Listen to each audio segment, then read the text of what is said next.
Big changes coming to Flint City Park in Decatur, but it's unclear what those changes will look like. City officials hope you have the answers. WAAY 31 reporter Jim Abbott covered their first public meeting tonight. Jim, you have details now about what's on the table.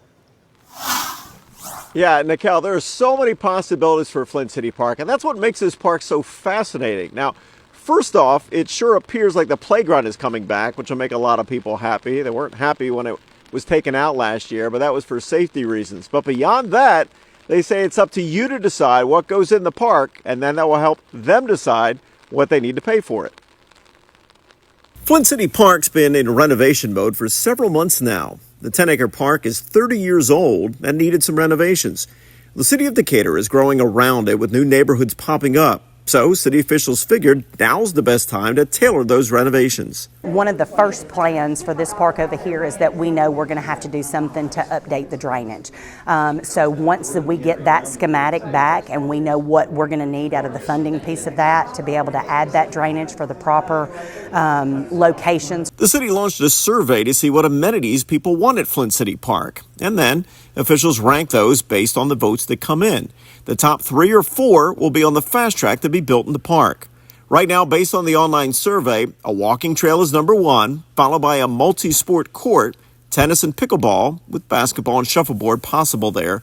Number 3 is a playground, and then dog park at number 4. And then when we hear back from the community, if that's still their top 4, then that's when we go out and we talk to our leadership about the funding piece of what we want to go after. The funding goes to the first choice first, and then what's left in the funding goes down the line to second, third, and fourth. City officials held this first public meeting to answer any questions and allow anyone who didn't get a chance to fill out a survey online to do that in person.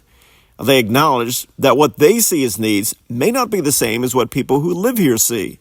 That's why they say it's important to go to these public meetings. The funding that we're able to pull will be from community response. So it's very important for those communities to come out and share with us what they want for their future needs.